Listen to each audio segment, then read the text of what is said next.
Although this is only 5.2 and 5.3, obviously 5.1 is really also included here. And if you think back to what 5.1 was Newton's three laws.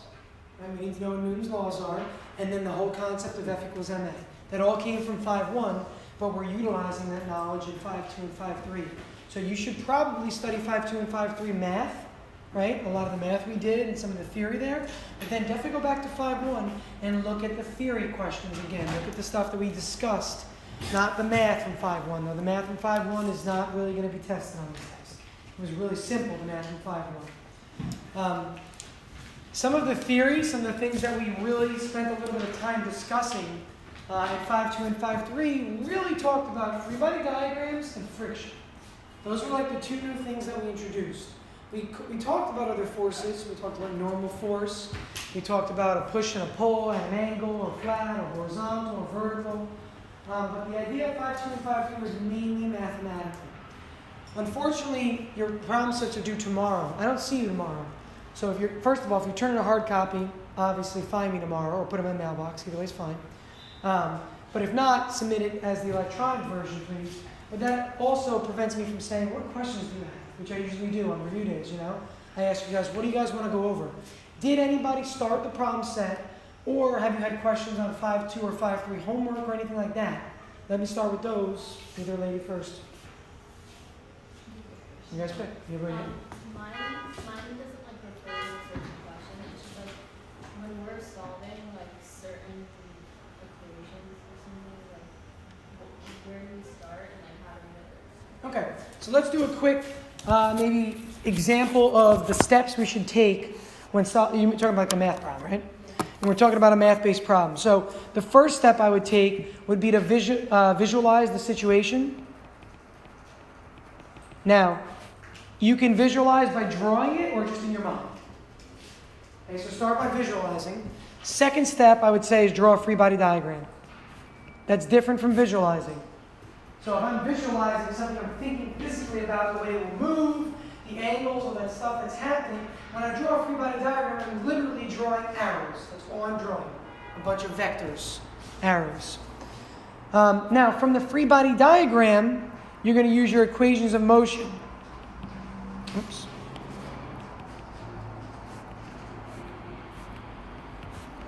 So we go right to F equals ma, and that's in both the x and the y direction. So we start by thinking about what it is the problem is asking. We then move on to look at a free body diagram. We then say, okay, F equals ma in both the x and the y direction. But if we remember, this F is really this. The sum of the forces. Okay, you could call it F net. Net means overall. Or sum. Sum also means overall. Now, I replace, this is step 4. Oops.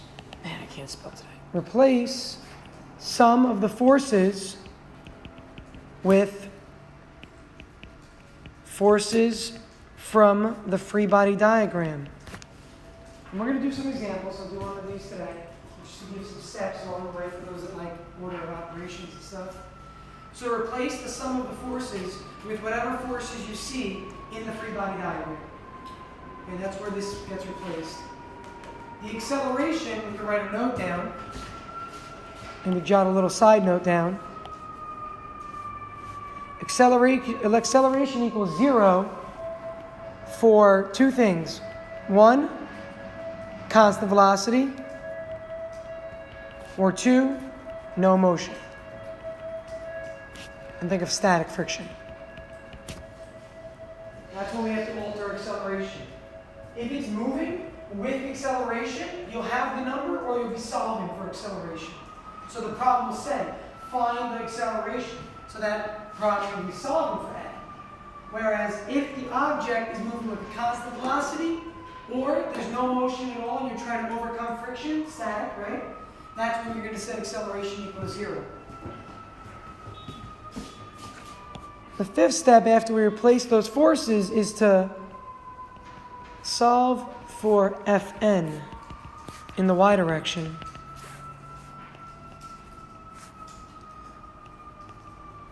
Plug Fn value, whatever that is, into the x direction.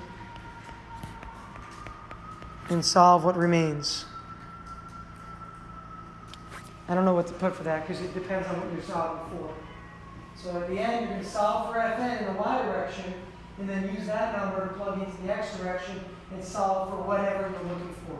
So you're always going to solve for Fn? Yeah, for the most part, all these problems are going to involve solving for Fn at some point along the way. Because you're going to need Fn, because Fn is included in the formula for friction, and friction is in the x direction. Ff is in the x direction, and we're going to need that.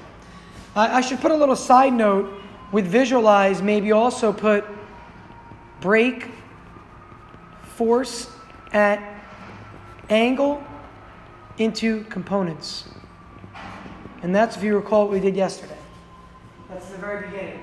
If you have something pulled at an angle or pushed at an angle, start off when you're visualizing by breaking that into components, so that in your free body diagram, you have an x component and a y component for a force that would be pulled upward like this. A force that you're pushing down in that direction would be a force that way, and a force that way. Okay, so you want to break this into components in the very beginning. The whole idea is that a free body diagram only works if you have all the forces in the x or in the y. If you have any forces at angles, you can't use your free body diagram. The free body diagram is useful, again, when you have components specifically written, so that you can use F equals ma in both directions. Let's use this schema, this idea, this order of operations here to answer some questions, okay? So let's do a sample math problem. And you can make these up. Literally, you can make them up. So, Sarah, give me a force. Any force. Give me a number in newtons, though. Doesn't matter. 90. Okay, so let's say an object has a 90 Newton force applied to it. Alex, give me an angle between 0 and 50. 45. 45? That works out nicely. At an angle of 45 degrees. An object has a force applied to it at an angle of 45 degrees above the horizontal. That's what it would say in the beginning. If you like to type and write these out, right? An object has a force applied to it of 90 newtons at an angle of 45 degrees above the horizontal. Let's say that the next sentence says the mass of the object, or maybe, you know what, can we find the mass? Yeah, let's find the mass this time. What the hell? Let's find the mass. Can we do that? Yeah, we can. The mass is unknown. The mass is unknown. But we do know that it's moving at a constant velocity. The mass is unknown and the object is moving at a constant velocity. The mass is unknown and the object is moving at a constant velocity.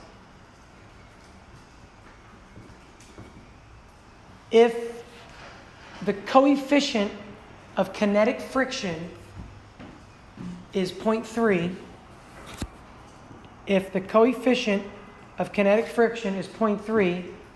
determine the mass.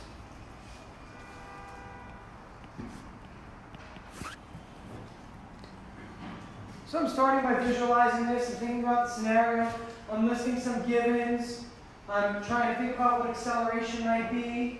And this is all visualization. This is all part one of that step, of that order of processes. Step two is to draw a free body diagram. So there's my dot. That's the object. What force acts down? What force acts down? Come on. Gravity. What force acts back up, assuming the object doesn't float? Fn. Which way will this object move? Based on the diagram, which way will it move? Which way is it going to move? Imagine physically what's happening. To the right and To the right, and it's up. It's going to be pulled to the right and up. Which way will it move, though? Mostly to the right. It may move up. We'll figure that out. It may move up. Okay, but we'll say it only moves to the right for now. So as a result, which way will friction act? To the left. Remember, what does friction act? In what direction? Opposing motion, right? Opposing motion, opposite way. So let's draw friction to the left.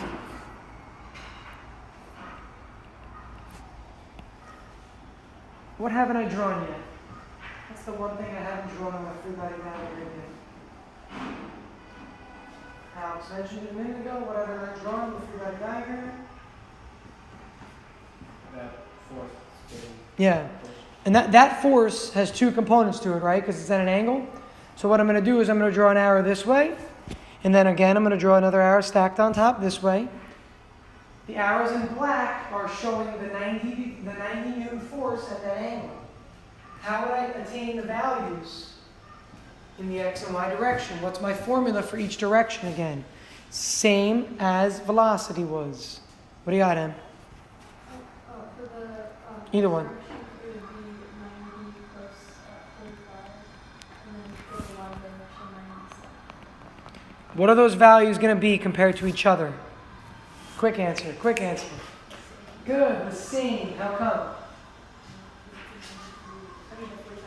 Yes. 45-degree angle. Remember that's our halfway point between 0 and 90?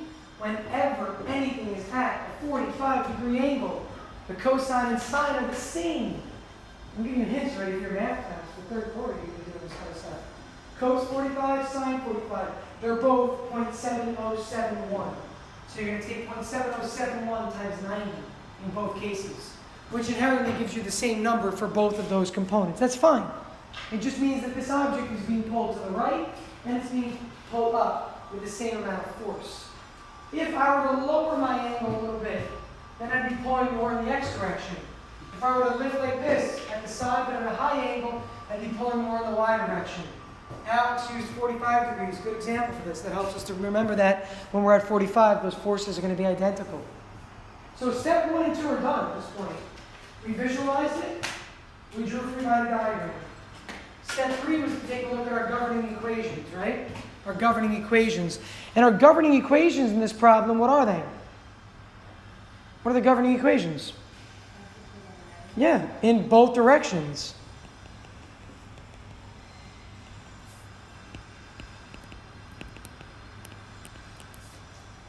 I was told something about the motion, or I mentioned something about the motion. What can we conclude from that something that we mentioned about the motion specifically? Steve, what do you think? Acceleration is 0. Yeah, how come acceleration is 0, Steve? Moving at a constant velocity. Correct. This statement in the problem that said moving at a constant speed or a constant rate or a constant velocity, they're interchangeable. Rate, speed, velocity, whatever word you want to use there. Expect any of them. So that makes your acceleration 0. That's really nice, right? It's convenient. It's convenient. In the y direction, I'm going to tell you this now as a little hint. If I'm giving you a problem that involves horizontal motion and friction, it's not going to move in the y direction.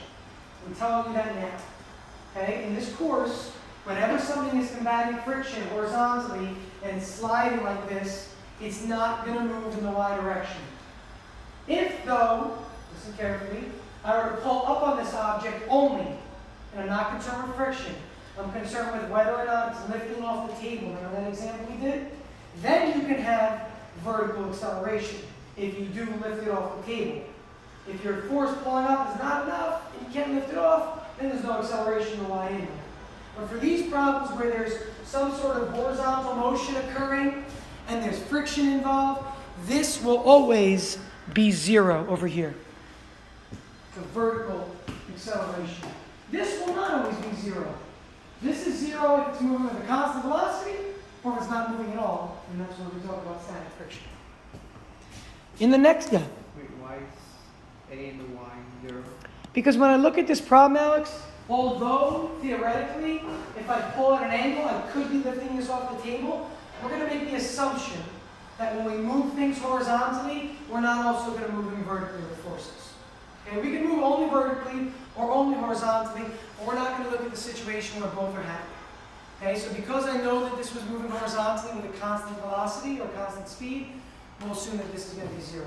The only time this won't be 0, Alex, is the problems where, from 5-2, where you try to lift something off the table kind of problem, okay? Anytime there's friction involved, we're not going to worry about vertical motion. Again, it's not to say that it can't happen, right? I'm just saying for the simplicity of this test and to make things more reasonable. I've cut out topics in the past. I used to teach that, actually. but it became a lot more in depth, and it almost took 2 tests to cover this topic of forces. We've also in the past taught inclined planes, and we did that with the first order experiment. That was an inclined plane.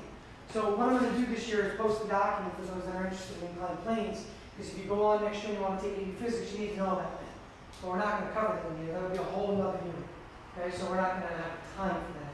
So for now, we're not going to worry about that as much. In my directions, in the horizontal and vertical, what do I have? Horizontally, what forces are acting horizontally here? And remember, where are you finding this information? Look at your free body diagram. In the free body diagram, literally look at the forces acting. Which ones are acting left, which ones are acting right, and you do this every single time. Chris, what do you got? 90 cosine 45 minus F. Correct. FFK, that works for force of kinetic friction. And that equals 0. Again, what's the 90 cos 45? That's the pull. The pull in the x direction. I could use variables. For those of you that like variables, some of you really do like variables, and I agree with using variables. You could just call this F cosine theta. And right here, if you wanted right now, jot this down, you can write F cosine theta. And then at the end of the problem, when we do all the solutions, you can then plug in F and cosine theta instead. Some people like the numbers. If you like the numbers, plug in the number earlier. That's fine. Okay? When you do study AP Physics, if you go on to take that course next year, you need to use more variables, not just numbers. And you'll see more why that is in AP Physics, because you'll get things that will cancel out, and mass will drop off and stuff. And we'll see that actually in the next chapter with energy. But for now, you can use numbers if you want to. I can continue writing more down, and I can also just look at the y direction. Let me continue in the x for now. What's the goal of this problem? What are we trying to figure out? What are we trying to figure out? Mass. Mass. Do I see a variable for mass here anywhere? Unfortunately, there's no mass here, right? Because acceleration was 0. So that's not the mass that we're looking for. That's not the mass that we're looking for, but there's got to be mass somewhere else.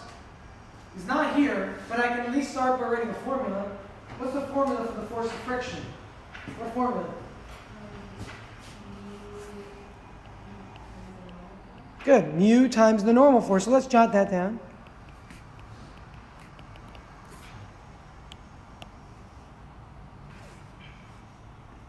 Mu times the normal force.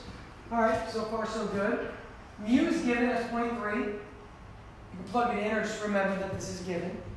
So theoretically, we could find the normal force now in the x direction this time, right? If we wanted to, we could find the normal force here as a number, and then use it in y instead of finding the y using the x. Same thing. It's a linking variable, we can move back and forth. But let's go to the y direction now and see something. Let's take a look at our equation in the y direction. Go back to your free body diagram. Look at the forces acting vertically.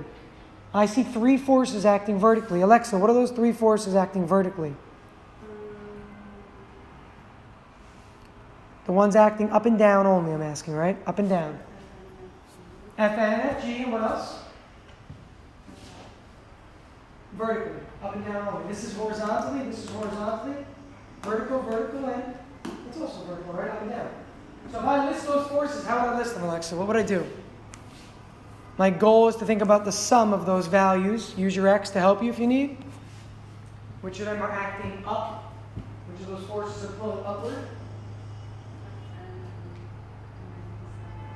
Good. So let's start with those. We have Fn plus 90 sine 45.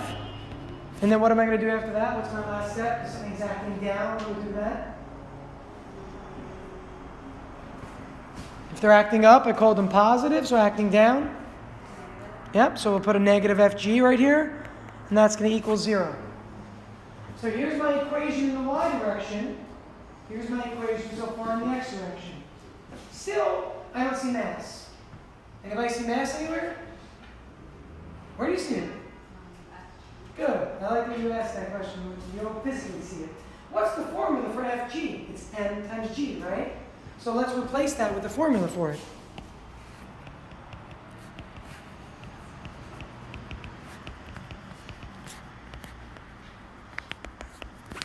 And now,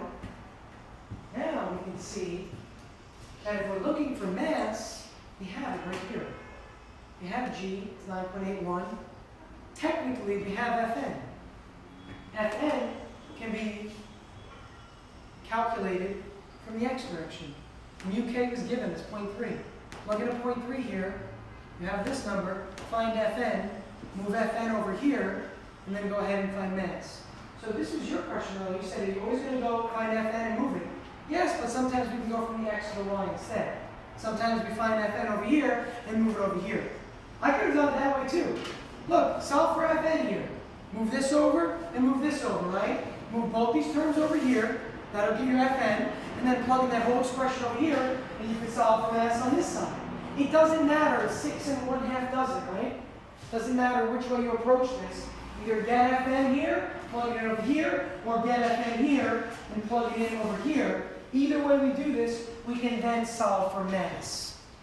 Okay, we can then solve for mass. So algebraically speaking, which is the easier thing to do, it really doesn't matter at all.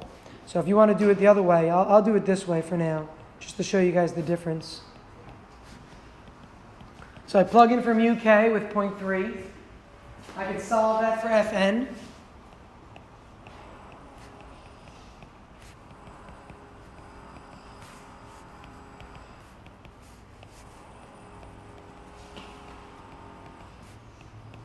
And there's Fn. All algebra, literally. From this, right here, from this line down is algebra completely. If you have a calculator with you and you can move things around in the equation, you are guaranteed to get this right if you can literally get to this line. Because from this line down, substitution, that's algebra. System of equation, that's algebra. It's not even physics. The physics of this problem is everything up until here. Once you get to this line right here, you're substituting formulas in. You're substituting a formula in. That's algebra. It's not physics. Substitution, principle of equality, right? You're allowed to do that physically because you have a system. Here, you can find Fn, take that quantity, whatever it is, and go ahead and plug it in right there for Fn. And then we know what G is, so we have everything else in this equation except for mass.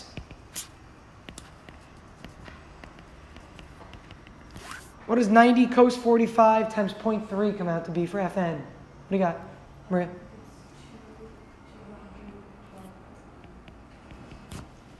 All right, that works. So this is 212.1. It sounds reasonable. This will make this around 70 over 0.3, around 210. Yeah, that sounds right. So this works right here. I've got this number. It's already known from the force that was applied vertically. I know acceleration of gravity is 9.81. I can solve for mass. I would personally, if I'm solving this, move this whole thing over, make it 9.81 m on the right side, and then divide by 9.81. Again, move this is a term. This whole thing is a term. Add the whole entire term over, and that would become m times 9.81 on the right side. And whatever that number turns out to be,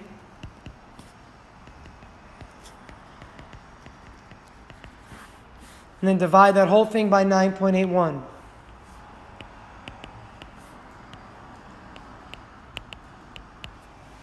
And that will give you n. Okay, this sum over 9.81. So what I'm trying to explain or show or demonstrate here is that every problem you're going to do or could possibly do is really the same because you're always starting with this, and then these are always coming from your free body diagram. After that, it's just a function of if you can do your math. And doing the math gets easier when you practice more. When you practice on your own. When you try things first, and then maybe look up the solution. Then maybe go online and find a solution for the problem you're practicing. That's a good method to check your homework, right? To look at solutions, because I'm guaranteeing you there's many online solutions to this textbook. You should definitely check your solution, but you need to do your work yourself if you're going to get better first, and then check your answers. So when I put that document up today, the first page is the 4 problems that I gave you. And then all my written solutions are after that. Please try it first on your own. Look for mistakes. Try to see if you got things wrong and check with the solution afterward. Question, so hang on. For the units of the mass in kilograms, or did you just put that? No, it's kilograms because it's mass. And everything else was given in newtons and meters per second squared and standard units. So the standard unit for mass is kilograms. Okay, whatever that turns, what is, did anybody actually get a number for this? What does the mass turn out to be? Okay? So a different approach to the same kind of problem that we've been doing for, I don't know now, 3 or 4 lecture periods at least, plus our lab period for this. The same approach, just a different scenario. So I want you to understand that you could create any scenario. Sarah gave me the number 90. Alex gave me the number 45 degrees. I arbitrarily chose mu to be 0.3. We said, you know what, let's find mass and let's make it a constant velocity. How does this problem change now if it wasn't a constant velocity? What if we were told that the acceleration is 2 meters per second squared? How would the problem change? Look at the problem itself.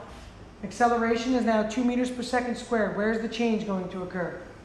You can now find the mass in the x direction. Yeah, it's right here. This will not be 0 anymore. If acceleration were 2, this would be a 2n. 2n right here. And then we'd have mass here and mass over here, and we'd be able to solve the system with mass. Okay, but I want you to see how this problem is no different if you suddenly introduce acceleration. So you can expect on Friday for your test that one of the problems might have part A with acceleration. And then part B I might say, now that it's moving at a constant velocity, determine the same solution. And you can literally use the whole entire solution, the same thing you did, and then just cross off this piece right here and see how it changes the rest of the problem. Okay? It's not going to be different than it means. There was a problem. Yes, Alex, go ahead. So what direction would the acceleration? It would be horizontal in these problems, yeah.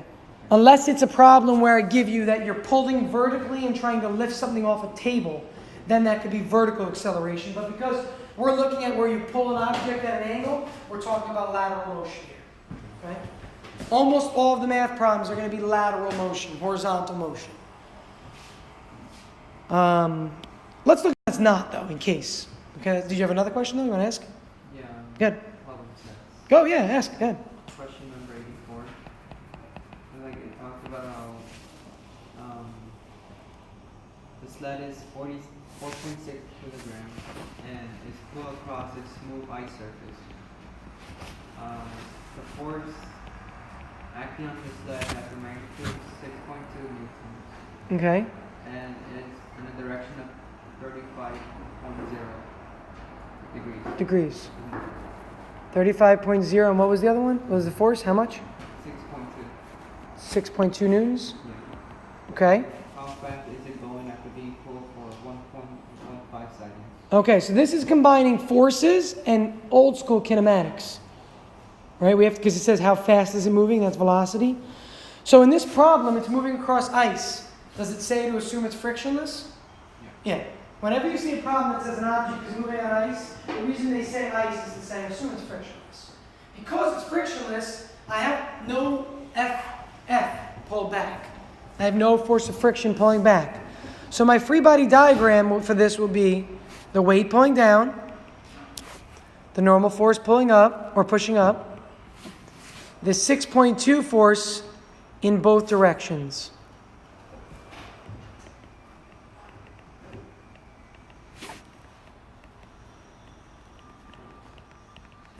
Okay, now Alex posed a great question. This is a question that asks about the velocity. If I want velocity, I can probably get velocity if I have acceleration. Remember how they're related to each other? And because this chapter we've been working with acceleration, and there's ice, there's no friction. Remember the lab, think back to the refrigerator and the file cabinet. In the beginning, when you were applying a force, it got faster, because that force was not balanced by friction. It's an unbalanced force. 6.2 cos 35 is the unbalanced force. So when I look at my equations of motion, here's the x direction. The x direction becomes this.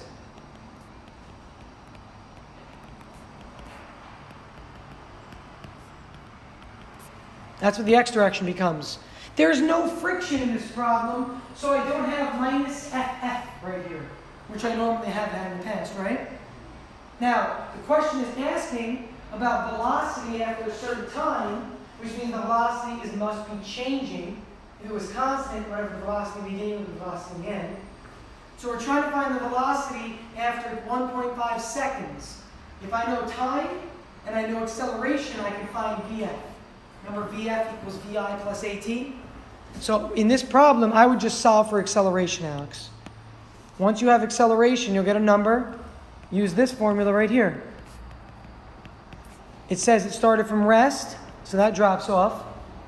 So if you can get the acceleration for this problem, which you can very easily, by dividing by 4.6, you can then multiply by the time, which you said was 1.5 seconds. So whatever the acceleration turns out to be times 1.5 seconds will give you the velocity of the object after that certain time has occurred. Does that make sense, kind of? Where are you confused? Because you have a confused look. VF. Like, how do you find VF? So if I look and think about my old formulas, Vf is a function of Vi, A, and T. Vi is 0 because it's not moving to start. Then you pull on it. When you pull on it, you're pulling on it with a certain acceleration. That comes from right here. That's a number. 6.2 cos 35 divided by 4.6. Plug that number in right here for acceleration. Right. Then multiply by 1.5. That will give you Vf. This combines forces and old school kinematics. Okay, you could probably expect that if I gave you a question like this on the test, that it would be either using that formula or this formula right here. Oops. Or this formula right here. Okay?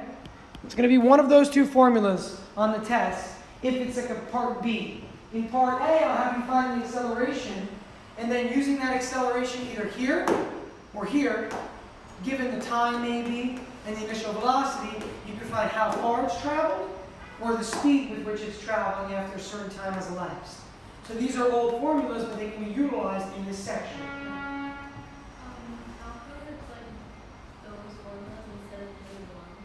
Because the new ones can only give me forces, masses, and acceleration. If I want velocity, there's no velocity in any of those formulas. So I need to get acceleration first, use it here. I know the time in the problem T is given the problem, and then I can get velocity. So if you're looking for the distance traveled by an object that's underneath a certain force, that's this right here. You're going to use this equation for sure. If you're looking for the velocity that the object is traveling at after a certain time has elapsed, you're going to utilize this equation. Okay, so one of these two will give you velocity or distance traveled after you've already found your acceleration itself. It's a good question, Alex. We talked about this problem. You guys looked at a video of it. This was the objects stacked on top of each other. We could have 20 of these stacked. It doesn't matter. It's the same thing. But what I want you to recognize is that the free body diagrams are different. Let's call this mass 1 and mass 2. What forces are acting on mass 1 on top, the block on top? What forces act on mass 1, Maria? Say again? What do you mean mass 2 Fn? Give me more.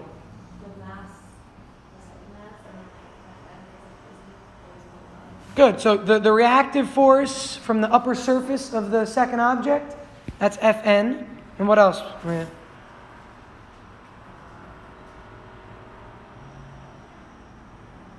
You're forgetting the most obvious. Fg always, right? Always. I'm going to call this Fg1 for object number 1. Then object number 2, let's take a look at this one. What's acting directly on object number 2?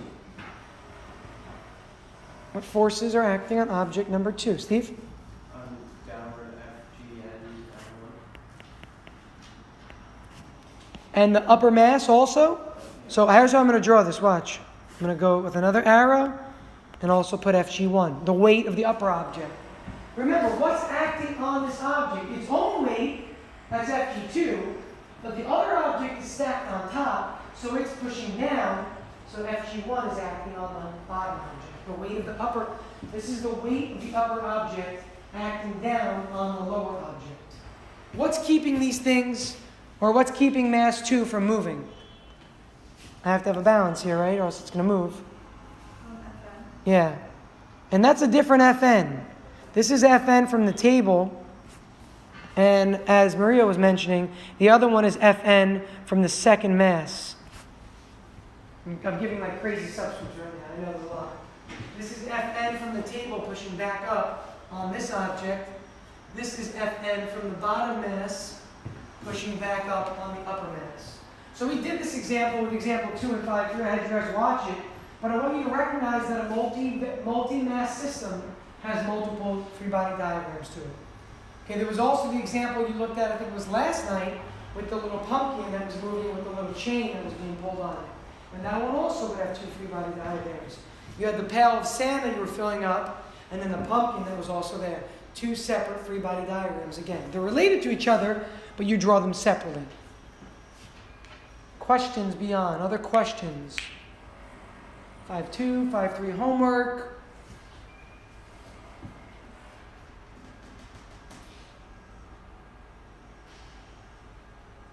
What other stuff? Could do another sample problem mathematically if you want. I'm fine to do that. The theory we've done a lot of already, yeah. Can you do one where it's Sure.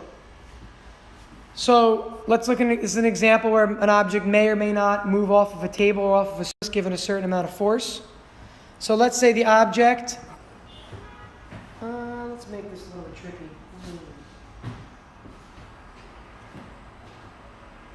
Let's say the object's mass. Object's mass is 7 kilograms.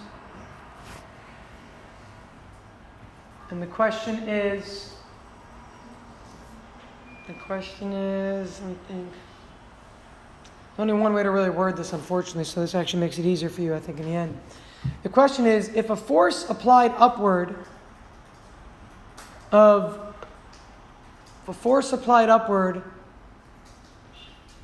95 newtons is applied, that's redundant, sorry. If a force upward of 95 newtons is applied, will the object leave the surface?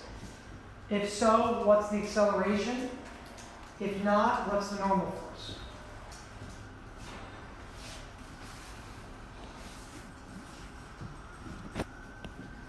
Will it leave the surface? If so, with what acceleration? If not, what's the normal force? So go right into a free body diagram. This one is very easy to visualize in your head, I hope, right? Here's the object, and you're literally pulling up. Imagine I just attach a string to this, and I pull on the string. That's all that's happening. So this is the pull upward.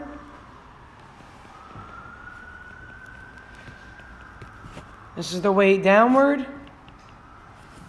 And what might we have in this problem? I say might for a reason. What might we also have in this problem?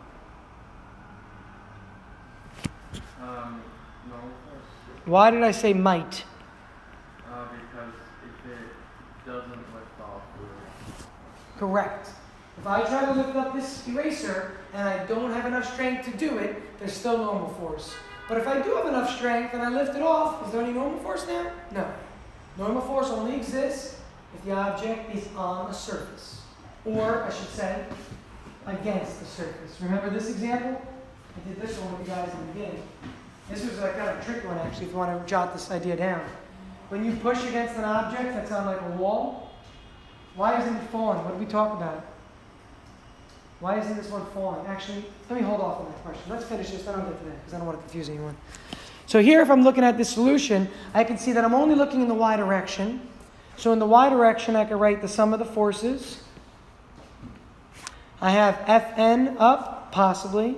I have Fp up, definitely.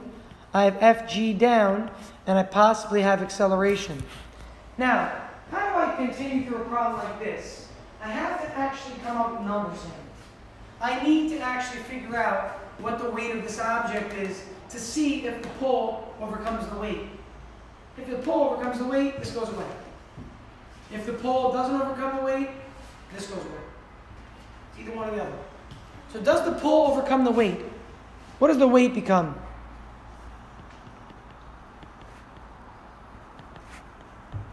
What does the weight become here?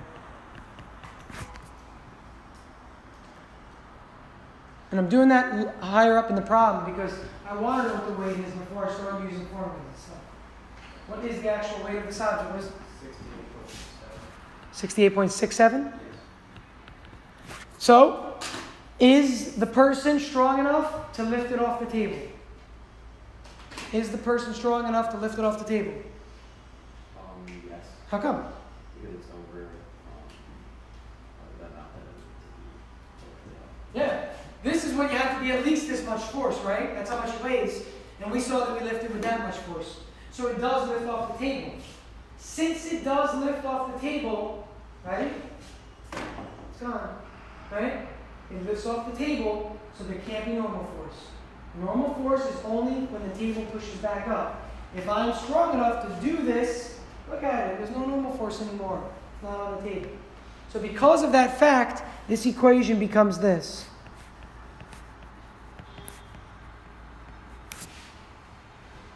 And if you recall, my question posed was, if it does lift off the table, with what acceleration? So what are we solving for? A. We're looking for A. So just divide by mass. And we're done with the problem. 95 in the numerator, minus 68.67, all over 7. Plug each other, right? Plug in and get your answer at that point.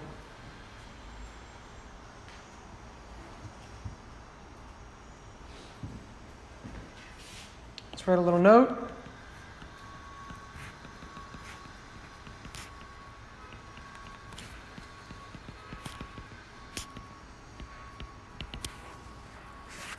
Had it not moved off the table, you write a note over here.